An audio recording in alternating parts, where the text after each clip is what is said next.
press the button. Hush. I think it's recording now. Shush. Hello? Hello there? Oh, I think it's working. I hate these things. This is Willie May, and I was asked to talk a bit about my life since the war to help educate future children someday. I think that's nice. I thought I'd just watch my programs and entertain the grandkids in my retirement. But that didn't turn out to be the case. I'm just glad they all made it to the vault in time, you see. When I saw her in a dream, I knew my prayers were answered. My husband Frank used to work in the mines. Just a bit before the war, there was news of tremors, and he didn't come home. I don't know what happened to him or why he never came home for sure. And between you and me, I'm just fine. Since the war, I've just read my old newspapers and listened to music. It's very peaceful for once, which is just right nice by me. You ever hear of the Watauga Times Atomic Lottery? The winner got 10 years worth of Blamco mac and cheese, Salisbury steak, and Nuka-Cola, of course. I played that lottery for 20 years, and I finally won the month before the war. It lasted only 8 years, though. But who can you complain to? By the time it ran out, I had heard the responders' radio broadcast, so I went out to find them and get supplies. Bless their hearts. Well, I'm going home now. For a bit anyways. How do I turn this thing off? Oh, blast these things. Not this button. Not this one. Oh, oh, here it is.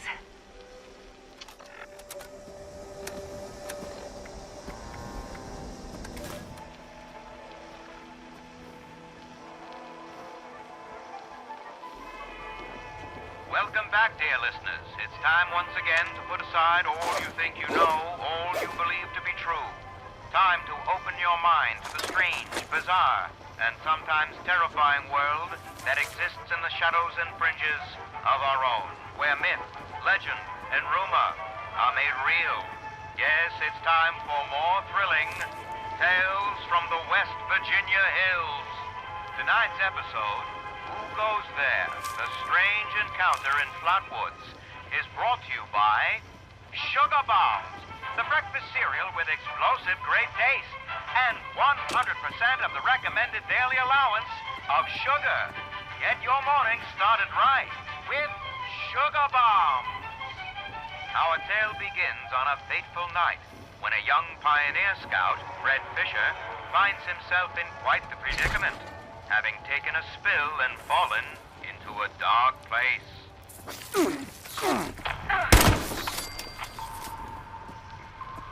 Where am I?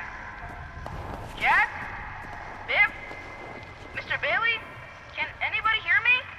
I can hear you. Who's there? I can't see you. Me. My name's Sally. What's yours? Fred. Are you okay, Fred? I think so. My head's a little woozy. Must have hit it when I fell. Oh, no. Did you get lost, too? Well, sort of. What I mean is that I was camping with my scout troop by the lake near Flatwoods. There were these lights kind of dancing in the sky. Neat. I guess. Anyway, we heard some weird noises, and the guy's double dog dared me to go look. So I did. All by yourself? You're really brave. Shucks. Thanks. I followed the noises to an entrance of an old mine. It smelled awful there, like rotten eggs, but worse. Suddenly, there was this bright light shining down on me. I was super scared and ran to the mine to hide, but everything felt strange. Like my feet weren't even touching the ground. Everything went black, and I woke up here in the dark. That all happened to me, too. We'll just do what my dad says. When you've strayed or lost your foot, do what's best and stay put. They said they'd raise him soon. There are other people here?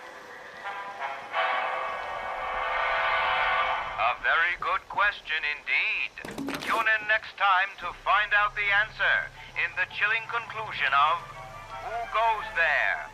The Strange Encounter in Flatwoods.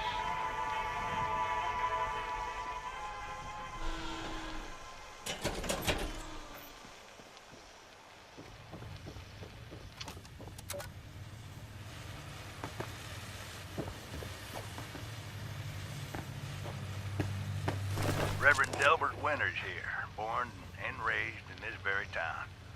Lent my own church to the responders for their outpost here, and you're welcome. The responders are on a true mission, you see, helping folks through thick and thin, till the heavens open up again and take us all up anyways. When this all happened, I figured like most it was time. This was the end, but it wasn't, was it? We're still here. At first, I thought it was a mistake, that we was missed, forgotten. Maybe we did some wrong. Didn't give enough to the charity, maybe. Didn't praise his name or get to the worst time. Maybe done some things that ought not to have been thought. So I asked how? Why? I fought your wars on Earth. I'm ready to fight them up there by your side. Then, in my despair, I saw some survivors eating raw rat carcass behind a dumpster. You ought to cook that first, I warned them. Seemed obvious. We tried but got sick, they said, covered in their own filth. I realized right then and there that I was being tasked. From then on, I built kitchens, cooked good food, fed anyone who walked up with an empty belly. And I was thankful for my task in life. Thankful. Next time hell or high water land at my stoop, I'll be swept clear away with it. But until then, let's share a home-cooked meal together, all right?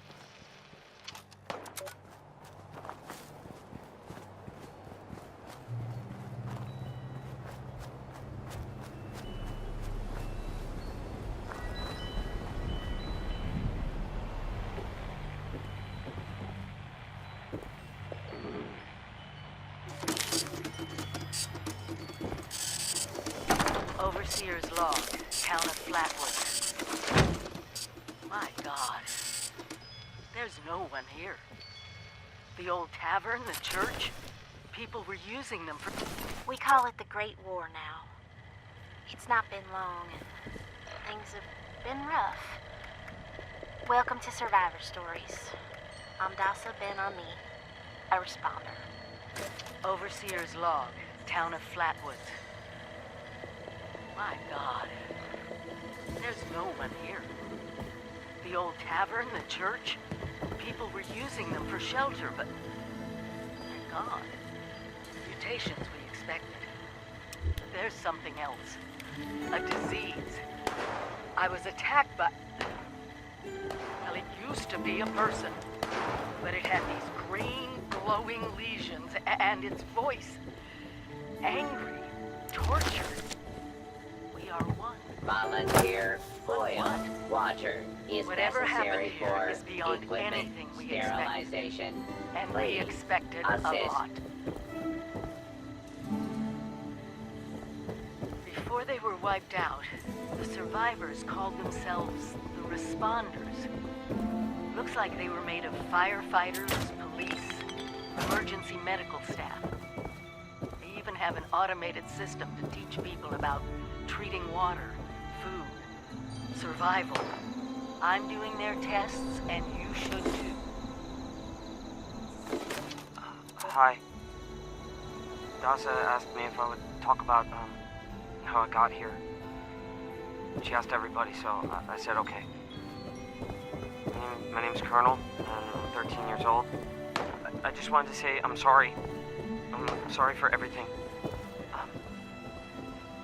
The bombs and the messed up people and the cows with two heads, all of it. I was bad.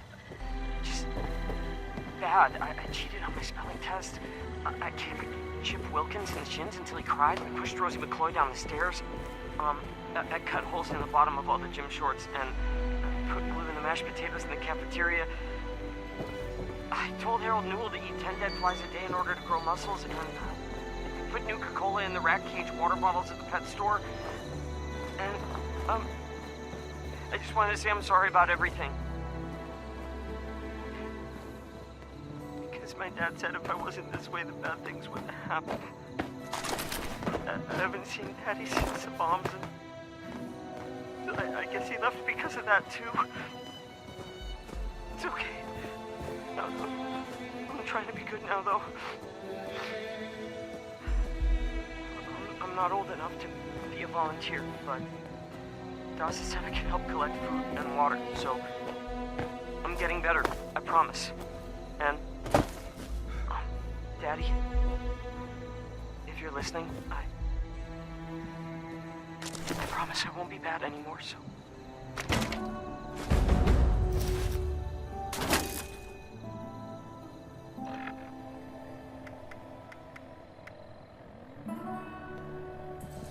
We call it the Great War now. It's not been long, and things have been rough. Welcome to Survivor Stories. I'm Dr. Ben Ami, a responder. I've been working with the responders for a couple of years now. I'm from Charleston originally, so it was easy to join up.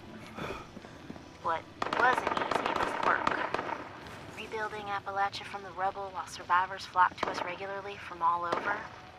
So many have come and gone. Their stories untold, their names lost to time. I thought we should preserve this history somehow. I've decided to ask people to record their thoughts, their stories, anything they want to preserve forever. I'll call this series The Survivor Stories. I'll start with me. I was an anthropology PhD student at Vault-Tec University, final year. I was printing my thesis when I heard the sirens. I thought for sure my father, a Vault-Tec employee, could take us all with him, but only 2 reservations came through. I refused to go.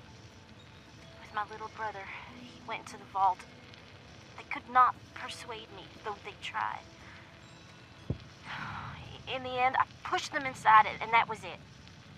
After that, I went back home to Charleston and, well, survived. Eventually, the responders formed, and I signed up right away. It was so hard. The flood was devastating. Relocating to Morgantown Airport and now Flatwoods has been... I remain optimistic. Been with them now for, I guess 2 years. We have big plans. We can do so much to help. Maybe, just maybe, we can rebuild enough to be okay. And in the meantime, I will continue to record stories of survivors when I can. We are your history. This is Dasa Ben Ami, signing off for now. Just talking to this? Oh, yeah, am I loud enough? Okay, hi. What do you want me to say exactly?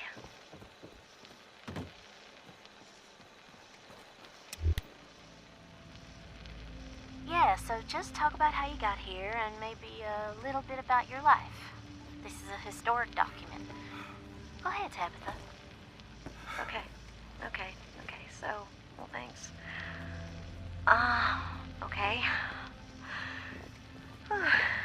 I've been sober 9 days. I got here 9 days ago.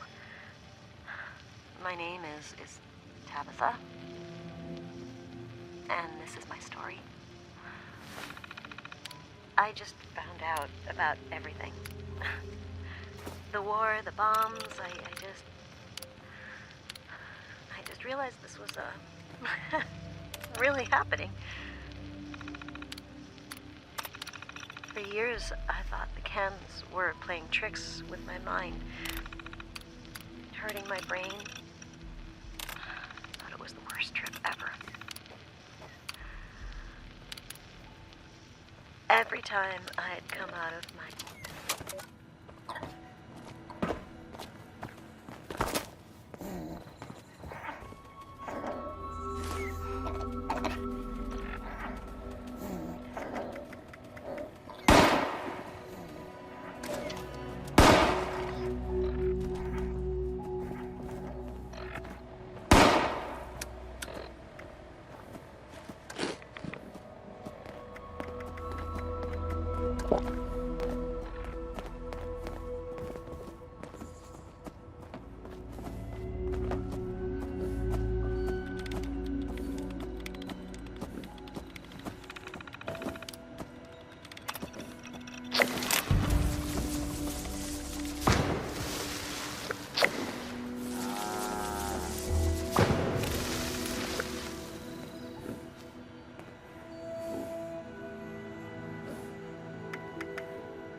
DASA asked us all to document our stories for posterity, you know. Seems like a fine idea.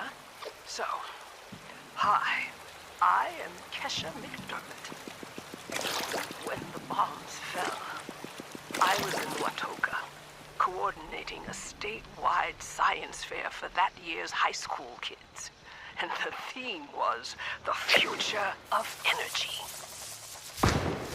After the bombs, everything was pretty chaotic. Scavenging for food and fighting off rabid survivors. Oh, it was just a bad time all around. I found a couple of surviving kids from the high school whose parents didn't make it. And we holed up in a house in town for a while. After a bit, I was able to solder the circuitry in an old radio, and we tuned in to a broadcast from the responders. Oh, we were overjoyed. The trip from Watoga to Flatwoods, it was rough, mind you. The kids and I ran into a group of assholes in the mountains who stole our food and water.